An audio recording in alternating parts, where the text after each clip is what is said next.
Hello friends, आज की इस वीडियो में हम रेलवे ग्रुप डी की जितनी भी कैटेगरी में पोस्ट आई हैं, टोटल 14 कैटेगरी में आई हैं। तो हम ये देखेंगे कि सारे कैटेगरी का क्या क्या वर्क होता है इंडियन रेलवे में। ठीक है, सारे कैटेगरीज पे बात करेंगे। आप देखिए, मैं आपको बताता हूँ। जैसे इस बार जो है वैकेंसी 8/2024 वाला, उसमें क्या है कि टोटल जो फॉर्म अप्लाई हुए हैं वो है 1,08,22,000 समथिंग। ठीक है, अब देखिए कंपटीशन तो बहुत ज़्यादा है। लमसम में अगर पर सीट कंपटीशन देखेंगे 32,000 कुछ सीट था, तो उस हिसाब से वही कुछ 350 के आसपास निकल के आएगा कंपटीशन। लेकिन ये रियल नहीं है। जो जहाँ वैकेंसी ज़्यादा थी वहाँ का कट ऑफ कन्फर्म है हाई जाएगा। मुंबई ये सब का कट ऑफ कन्फर्म है हाई जाएगा। और जहाँ वैकेंसी कम थी वहाँ लो जाने के चांसेस हैं, क्योंकि अभी तक जितने भी एग्ज़ाम हुए उसमें यही देखा गया, जहाँ वैकेंसी ज़्यादा था वहाँ पे कट ऑफ भी ज़्यादा गई, लड़कों ने वहाँ ज़्यादा फॉर्म भरा था। ग्रुप डी में आपको अच्छा खासा मार्क्स स्कोर करना होगा कट ऑफ क्लियर करने के लिए, क्योंकि आप देख सकते हैं ग्रुप डी में काफ़ी कंपटीशन है। ग्रुप डी में हमको तो लगता है कि यूपीएससी से भी ज़्यादा कंपटीशन है। अच्छे से आपको तैयारी करनी है ग्रुप डी की। सारे पोस्ट के हम बात करेंगे लाइन से, कौन सा पोस्ट का क्या काम होता है, आप बहुत ही आसानी से समझ जाओगे। ठीक है, रेलवे की सारी पोस्टों के बारे में बात मैं करूँगा। देखिए, सबसे पहले अगर हम आपसे बात करें तो सबसे पहला जो पोस्ट है वो है एसएनटी का। एसएनटी का मतलब हुआ सिग्नल एंड टेलीकॉम डिपार्टमेंट। तो इसमें क्या होता है कि आप जैसे कभी भी ट्रेन से कहीं गए होंगे तो आप देखे होंगे कि एसएनटी में सिग्नल एंड टेलीकॉम, जब भी ट्रेन चलती है तो सिग्नल ट्रैफिक लगे हुए होते हैं, आपने देखा होगा। तो उसी के मेंटेनेंस में आपका काम होता है। कभी भी आपका जितने भी पोस्ट आप देखोगे आप अपने ग्रुप डी के, तो सब में असिस्टेंट लिखा हुआ है। जब आप लेवल 1 पे होते हो तो असिस्टेंट होते हो, जब आप लेवल 2 पे चले जाओगे, टेक्नीशियन बन जाओगे, तो असिस्टेंट हट जाएगा। आपको असिस्टेंट का मतलब है कि आपको टेक्नीशियन की हेल्प करनी है सब काम में। आप एज अ असिस्टेंट वहाँ पे वर्क करोगे। ठीक है, तो सिग्नल एंड टेलीकॉम डिपार्टमेंट में जो ट्रैक पे गाड़ियाँ चलती हैं उस पे आपका काम रहेगा। ये एक ओपन लाइन का काम है। ओपन लाइन का मतलब होता है ट्रैक पे काम रहेगा ओपन लाइन में सिग्नल एंड टेलीकॉम डिपार्टमेंट। देखिए, अब ये 3 जगह है। एक तो प्रोडक्शन यूनिट में, जब प्रोडक्शन यूनिट में आप आओगे तो आप वर्कशॉप में आ जाओगे। प्रोडक्शन यूनिट में नए नए सिग्नल जो है वो बनते हैं। मान लीजिए जो सिग्नल वहाँ पे लगा हुआ है वो कहीं तो मैन्युफैक्चरिंग उसका होता होगा, तो वो काम है प्रोडक्शन यूनिट का। वर्कशॉप में क्या है कि प्रोडक्शन यूनिट इंस्टॉल की जाती है। वर्कशॉप में भी लगता है प्रोडक्शन यूनिट। वर्कशॉप में वो रिपेयरिंग के लिए आती है। जैसे मान लीजिए बहुत सारा ख़राब हो गया सिग्नल वगैरह, तो उसको पुराने को हटा के वर्कशॉप में लाया जाता है, वहाँ बनता है। और अगर आप सिग्नल की बात करें डायरेक्ट, तो वो ट्रैक पे होते हैं, वहाँ जाके आप रिपेयर करोगे। ट्रैक्स पे रिपेयरिंग का काम होता है। वो वर्कशॉप में भी बल्क में रिपेयरिंग में आती है सिग्नल्स। और अगर आप बात करें प्रोडक्शन यूनिट में, तो वहाँ पे नए नए बनते हैं। ठीक है, उसके बाद कैटेगरी नंबर 2 पे आते हैं। देखिए, आपको पोस्ट कैसे अलॉट होगा मैं वो भी आपको लास्ट में बताऊंगा। अब देखिए, जो असिस्टेंट वर्कशॉप का पोस्ट है दूसरा, मैकेनिकल डिपार्टमेंट में आता है ये। तो उसमें क्या है कि देखिए आपको मतलब असिस्टेंट वर्कशॉप में, आपको वर्कशॉप में जो भी मैकेनिकल डिपार्टमेंट है किसी में भी आपको असिस्टेंट के रूप में भेज दिया जाएगा। जैसे फिटर वाले के आप बन सकते हैं असिस्टेंट, या तो वेल्डर वाले के आप असिस्टेंट बन सकते हैं। देखिए, फिटर का काम होता है फिटिंग्स का, कटिंग्स का। फिटर का ही काम है मान लीजिए मशीन्स को चेक करना।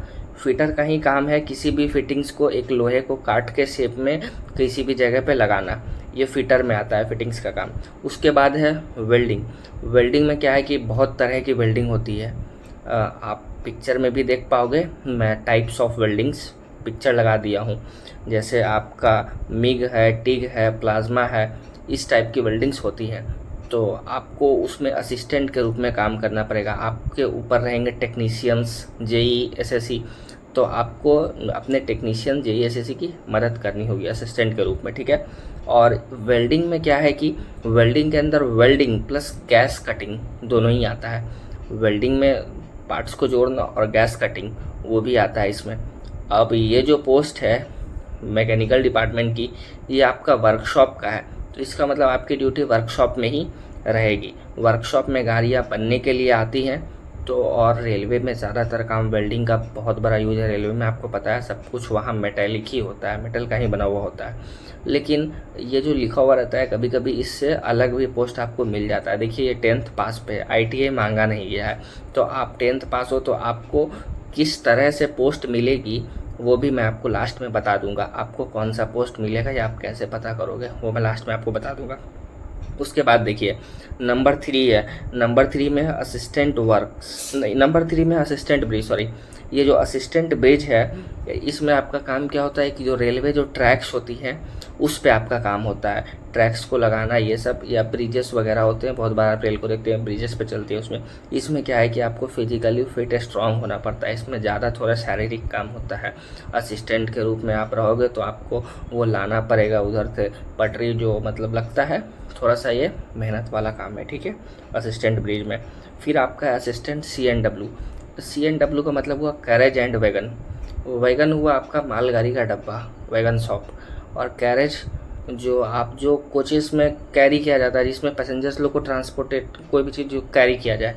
तो कैरेज एंड वैगन वाले में जनरली क्या होता है कि उसमें बहुत ज़्यादा हथौड़ा वथौड़ा चलते रहता है, मतलब उसके रिपेयरिंग के लिए। कैरेज और वैगन जो मालगाड़ी का डब्बा उब्बा होता है उसके रिपेयरिंग के लिए वहाँ पे उसमें आपको काम करना होगा एज असिस्टेंट वर्कशॉप। तो उसमें थोड़ा सा ये थोड़ा सा हैवी काम रहता है, लेकिन ठीक ठाक है वो। देखिए जो भी मैं बोल रहा हूँ कि हार्ड काम या कुछ भी, 8 घंटे की ड्यूटी में आपको ये सब काम मात्र 2 से 2.5 घंटा ही करना है, ज़्यादा देर का काम नहीं रहता है। उसके अलावा देखिए फिर असिस्टेंट लोकोसेड। लोकोसेड 2 टाइप का होता है, एक डीजल और एक इलेक्ट्रिकल। अब देखिए जब आप डीजल लोकोसेड में जाओगे इसका मतलब आप वो गाड़ी का लोकोमोटिव मतलब इंजन की देखभाल करोगे मेंटेनेंस में, जो गाड़ी डीजल से चल रही है डीजल लोकोसेड में, और इलेक्ट्रिक लोकोसेड में उसमें जो गाड़ी इलेक्ट्रिक से चल रही है, ठीक है। अब देखिए होगा क्या कि जब आप मतलब इसमें लोकोसेड में वर्क कीजिएगा तो लोकोसेड ज़्यादातर जो ट्रैक्स होते हैं उसी के बगल में बने हुए होते हैं। लोकोसेड गाड़ियों का जो लोकोमोटिव है वो समय समय पे आते रहता है इंजन मेंटेनेंस के लिए। तो जब आप इलेक्ट्रिक लोकोसेड में रहोगे तो इलेक्ट्रिक से चलने वाली गाड़ियों का करोगे, डीजल लोकोसेड में डीजल से चलने वाली गाड़ी का मेंटेनेंस में आप लोग हेल्प करोगे एज असिस्टेंट। तो ये हो गया कैटेगरी 5 6। अब आते कैटेगरी 7 में। कैटेगरी नंबर 7 है असिस्टेंट ऑपरेशंस। ये आपका इलेक्ट्रिकल डिपार्टमेंट का है।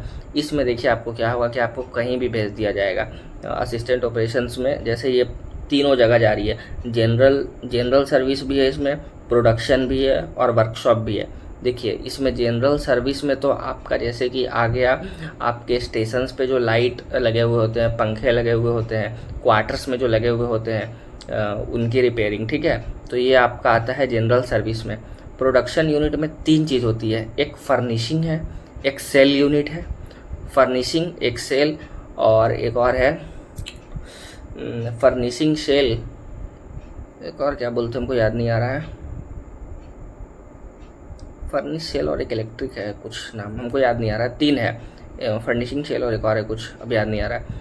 तो 3 में आपको कहीं भी ड्यूटी मिल सकती है वर्कशॉप में, ठीक है, इलेक्ट्रिकल डिपार्टमेंट में। अब आप एज असिस्टेंट काम करोगे। तीनों में से देखिए जो सबसे अच्छा है वो है प्रोडक्शन। देखिए वर्कशॉप और प्रोडक्शन यूनिट में बात करें तो प्रोडक्शन यूनिट ज़्यादा ठीक होता है। प्रोडक्शन यूनिट में काम थोड़ा ज़्यादा होता है लेकिन पैसे भी ज़्यादा मिलते हैं, और प्रोडक्शन यूनिट में फैसिलिटी पूरा होता है। वर्कशॉप में भी फैसिलिटी होता है। वर्कशॉप प्रोडक्शन यूनिट में दोनों में आपको कैंटीन मिल जाएगी, दोनों में आपको सैटरडे को हाफ डे काम करने को मिलेगा, संडे को छुट्टी मिलेगा। लेकिन ओपन लाइन में जरूरी नहीं है कि छुट्टी संडे को मिले, ओपन लाइन में जरूरी और किसी भी दिन हाफ डे नहीं रहेगा, उसमें 6 दिन फुल ड्यूटी 1 दिन छुट्टी। ओपन लाइन में क्या होता है कि जनरली अटेंडेंस का कोई उतना लफड़ा नहीं होता है, लेकिन वर्कशॉप या प्रोडक्शन यूनिट में मैनुअली अटेंडेंस नहीं होता है, डिजिटली अटेंडेंस होता है। तो उसके लिए टाइम पे जाना एकदम ज़रूरी है। 2 दिन के अलावा आप तीसरे दिन लेट हुए तो पैसा कट जाएगा। तो ये हो गया कैटेगरी नंबर 7। फिर कैटेगरी नंबर 8 में असिस्टेंट पीवे। पीवे का मतलब होता है परमानेंट वे। इसमें भी आपको ट्रैक पे ही काम करना पड़ेगा। ये भी रेल के पटरी से ही रिलेटेड है असिस्टेंट पीवे, ठीक है। ये इंजीनियरिंग डिपार्टमेंट में आता है। मैं आपको बाद में बताऊंगा अलग अलग डिपार्टमेंट के क्या क्या बेनिफिट्स हैं। जैसे देखिए अगर आप मैकेनिकल डिपार्टमेंट में है, इलेक्ट्रिकल डिपार्टमेंट में है, या मैकेनिकल, इलेक्ट्रिकल और उसके अलावा इंजीनियरिंग डिपार्टमेंट, तो देखिए मैकेनिकल और इंजीनियरिंग का जो प्रमोशन है वो थोड़ा फास्ट है, इलेक्ट्रिकल का थोड़ा कम, थोड़ा स्लो होता है, क्योंकि इलेक्ट्रिकल में ज़्यादा काम वाम होता नहीं है। और ये डिपेंड भी करता है कि आप जहाँ पे पोस्टेड हो वहाँ पे कैसा चल रहा है। जैसे कि हम आप बात करें, अभी चेन्नई में जो थे लोग मैकेनिकल में, वो लोग 2 साल में ही ग्रुप डी से टेक्नीशियन बन गए। अगर देखिए आप ITI कर रखे हैं या आप डिप्लोमा कर रखे हैं और तब आप ग्रुप डी में ज्वाइनिंग ले रहे हैं, तो मेरे भाई यकीन मानिए आप 1 साल से ज़्यादा ग्रुप डी में नहीं रहिएगा, आपका प्रमोशन बहुत जल्द ही हो जाएगा। अंडर में GDC का एग्ज़ाम होगा, अब फटाक से दोगे और आप निकाल लोगे। कट ऑफ बहुत कम जाता है डिपार्टमेंटल एग्ज़ाम्स का।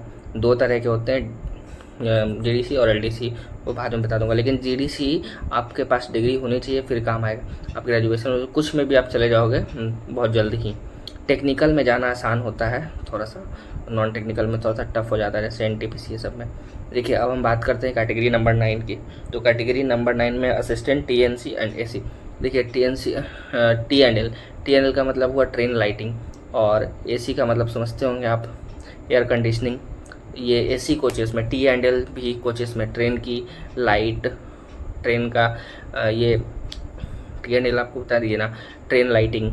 और वो जो AC है वो है ट्रेन के AC कोचेस में आपको एज अ असिस्टेंट काम करना होगा। जो वर्कशॉप लिखा हुआ है उसमें मतलब गाड़ियाँ जो वर्कशॉप में आती है उसमें काम करना होगा। जनरल सर्विस है ये। वर्कशॉप में आप जब भी देखोगे तो मेडिकल स्टैंडर्ड C1 मिलेगा, वर्कशॉप में डाउन मेडिकल स्टैंडर्ड चल जाएगा, कलर ब्लाइंडनेस भी चल जाएगा। ओपन लाइन में A या B चाहिए होता है, A3, और नहीं तो B1 या B2। देखिए तो ये भी बता दिया आपको। वर्कशॉप का ये काम है, अच्छा काम है ट्रेन लाइटिंग का। वर्कशॉप में अगर आप ड्यूटी करोगे प्रोडक्शन यूनिट में, तो काम कभी भी आपको ज़्यादा नहीं आएगा, नाइट ड्यूटी नहीं आएगा, ओपन लाइन में आता है। उसके बाद बात करते हैं हम लोग कैटेगरी नंबर 10 की। तो जो कैटेगरी नंबर 10 है वो भी सेम है, आपका असिस्टेंट TL एंड AC, ये भी सेम है। लेकिन देखिए इसमें अंतर क्या है, पहले वाले में अंतर क्या है। पहला वाला जो है वो वर्कशॉप में आ गया, और दूसरा वाला जो है आपका प्रोडक्शन यूनिट में है और जनरल सर्विसेज। प्रोडक्शन यूनिट में क्या होगा कि आप जानते हो वहाँ नया गाड़ी का मैन्युफैक्चरिंग होगा, नए गाड़ी में AC लगेंगे। प्रोडक्शन यूनिट का मतलब ही हो गया वहाँ नया काम होगा। प्रोडक्शन यूनिट टोटल इंडिया में 6 ही जगह है, हर जगह है भी नहीं। और देखिए जो कैटेगरी नंबर 11 है असिस्टेंट ट्रैक मशीन, इसमें क्या है कि आपको ट्रैक मशीन, एक मतलब ट्रैक मशीन में क्या होता है कि जो नए ट्रैक्स लगते हैं रेलवे पे, वो इस गाड़ी की मदद से लगते हैं ट्रैक मशीन के। इसमें क्या है कि आपको कोचेस में ही रहना पड़ता है, आपको अपने कोचेस में ही रहना पड़ेगा। एक आपको कंपार्टमेंट मिल जाएगा ट्रैक मशीन का, उसी में रहना पड़ेगा। उसमें आपको AC लगा हुआ रहता है ट्रेन में, इस टाइप का स्प्लिट AC लगा हुआ रहता है। उसमें सबके लिए एक कूलर रहता है, खाने के लिए अंदर में ही कुक रहते हैं। आपको 21 दिन तक कोचेस में ही रहना होता है, काम बहुत कम रहता है, पैसा बहुत मिलता है। पैसा वाला डिपार्टमेंट है, इसमें पैसा अच्छा खासा मिलता है। और इसमें रोस्टर सिस्टम चलता है। रोस्टर का मतलब इसमें आपको 21 दिन काम पे रहना है, मतलब उसी में, और 9 दिन आप घर पे आ सकते हो। 9 दिन आप घर पे आ जाओगे, तो 21 दिन वहाँ रहोगे, 9 दिन घर पे आ जाओगे। अब देखिए होगा क्या कि आप अगर किसी चीज़ की तैयारी करना चाहते हैं कुछ भी, तो अंदर में रह के आप आराम से तैयारी कीजिए, सब एकदम बिजली बत्ती सब आपका फ्री है, अंदर में आप आराम से रहिए। तो लेकिन इसमें ये है कि आपको घर छोड़ के अपना वहाँ रहना पड़ेगा। और जैसे आप ट्रेन का सेकंड AC कोच देखे हैं ना, वैसा ही कोचेस रहता है इसमें।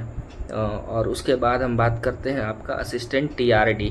तो TRD में क्या है कि आप जो देखते होंगे ट्रेन का जो पेंटोग्राफ होता है ऊपर में, वो जिस वायर से टच करता है वो 2500 वोल्ट का होता है, ठीक है, 2500 वोल्ट का वो होता है। उसमें क्या है कि आपको काम रहता है, ठीक है। जैसे ऊपर में जो वायर रहता है TRD ओवरहेड लाइन, उसको रिपेयरेंस के लिए आपको काम करना होता है। इसमें भी अच्छा खासा आपका सैलरी बनता है, क्योंकि ये ओपन लाइन का पोस्ट है। जिस स्टेशन पे आप रहोगे उधर से 30 किलोमीटर तक एरिया आपको कवर होता है, 30-35 किलोमीटर तक। लेकिन इसमें आप वापस जाओगे काम पे, फिर वहाँ से अपने घर पे आ जाओगे। इसमें क्या है कि आप मतलब जैसे कहीं भी जाएंगे, ओवरहेड जो लाइन है जिससे पेंटोग्राफ टच होता है उसको बनाना होता है। तो इसमें भी ज़्यादा काम नहीं रहता है, मुश्किल से 1 घंटे या 1.5 घंटे के लिए ही आपको ब्लॉक मिलेगा, उतनी ही देर में काम करना रहता है, क्योंकि ट्रेन को वहाँ से गुजरना रहता है, ज़्यादा देर तक उसको बंद नहीं किया जा सकता है, ठीक है। तो ये भी ठीक ही है डिपार्टमेंट, बस ये सब में थोड़ा फील्ड वर्क है। उसके अलावा है पॉइंट्समैन। देखिए पॉइंट्समैन का काम क्या होता है ये ट्रैफिक डिपार्टमेंट के अंदर में आता है। देखिए इसमें क्या होता है कि जैसे मान लीजिए ट्रेन जा रही है, रास्ते में 2 रूट आ गए, तो ट्रेन के जो रूट को चेंज करना होता है ना, ये इन्हीं का, ये पॉइंट्समैन ही उसके मेंटेनेंस का ध्यान रखते हैं। तो आपको एज अ उसमें उसकी मेंटेनेंस का देखभाल करना होगा। जो पटरी में लगे हुए होते हैं नट्स वगैरह, उसका मेंटेनेंस आपके अंडर में आएगा। ये भी पूरा का पूरा ओपन लाइन का काम है। इसके बाद फिर है ट्रैक मेंटेनर। इसको आपने अगर लास्ट में रखा है तो ठीक है। रेलवे में ग्रुप डी का सबसे बोले तो बेकार पोस्ट इसी को माना जाता है, ट्रैक मेंटेनर का ही। इंजीनियरिंग डिपार्टमेंट के अंदर है, लेकिन ये जो ट्रैक मेंटेनर 4 है ये बहुत बेकार पोस्ट है। देखिए ट्रैक मशीन अच्छा पोस्ट है, बहुत अच्छा है, और ये जो ट्रैक मेंटेनर इसमें थोड़ा सा आपको क्या होता है कि इसमें जो गिट्टी वगैरह रहती है पटरी पे उसको बराबर करना पड़ता है। उसके अलावा 5-5 किलोमीटर की पेट्रोलिंग ड्यूटी पड़ती है इसमें। जाते वक्त अच्छा खासा सामान ले के जाना होता है। इसमें डे ड्यूटी, नाइट ड्यूटी सब आता है। ये काम थोड़ा सा इसका है गड़बड़। अब देखिए आपको पोस्ट कैसे मिलेगा, मैं उस पर चर्चा करता हूँ। देखिए आप मान लीजिए कैटेगरी नंबर 1 को पहले रखें, फिर कैटेगरी 2, कैटेगरी 3, ऐसे करके आप पोस्ट प्रेफरेंस डाले होंगे। मान लीजिए आप कैटेगरी नंबर 1 से लेकर 14 तक लाइन से डाल दिए, आप ऊपर नीचे भी डाले होंगे, उसको कोई दिक्कत नहीं है। पहले हम मान लेते हैं आप लाइन से किए, लेकिन पहला वाला का जो है कट ऑफ कैटेगरी नंबर 1 का आपकी कैटेगरी में, मान लीजिए आप यूआर है, चला गया 90, दूसरे वाले का चला गया 88, तीसरे वाले का चला गया 86। मतलब कैटेगरी 1 का कट ऑफ गया 90, कैटेगरी 2 का गया 88, कैटेगरी 3 का गया 86। और मान लीजिए आपके मार्क्स आ गए 87, तो आप पहले 2 कैटेगरी में नहीं सेलेक्ट होके आपका तीसरा कैटेगरी मिल जाएगा। मतलब आपने जिस हिसाब से प्रेफरेंस डाल रखा है और आपके जो मार्क्स आ रहे हैं उस हिसाब से आप जो पहला क्वालिफाई कर गए कैटेगरी पोस्ट प्रेफरेंस के हिसाब से, जो आपने अपर में रखा है, जो आपने पहला क्वालिफाई कर लिया, आपको वही पोस्ट मिल जाएगा। आपके पैनल में उसी पे नाम होगा, लेकिन जाने के बाद आपका वो चेंज हो सकता है। At the child of joining where will the candidates are required, you will be sent to that department. Okay, तो मैंने आपको सब कुछ बताने की कोशिश कर दी। रेलवे ग्रुप डी में क्या काम होता है, कैसा काम होता है, थोड़ा समय ज़रूर लगा, लेकिन मैंने बहुत अच्छे से बताने की कोशिश की है। आप सब बताइएगा आप सबको ये वीडियो कैसा लगा। मैं आपको रेलवे से जुड़ी हर चीज़ की इन्फॉर्मेशन देता रहूँगा। आप लोग को कैसा काम होता है, कैसा रेलवे में लाइफस्टाइल होता है। मेरा जो ज्वाइनिंग है वो चेन्नई में होने वाला है, तो मैं आपको साउथ इंडिया का भी पूरा बताऊँगा, वहाँ कैसा वर्कशॉप में काम है, क्या काम होता है, प्रमोशन कब होता है। मैं अगला वीडियो यही सब लाऊँगा। रेलवे में जैसे ग्रुप डी में प्रमोशन कितने समय पे होता है, तैयारी कैसे करें, ग्रुप डी का लाइफस्टाइल कैसा है, सैलरी कितनी होती है, ये सब पे। तो आप चाहें तो मेरे चैनल को सब्सक्राइब कर सकते हैं, मेरे चैनल से जुड़े हुए रहिएगा। Thank you.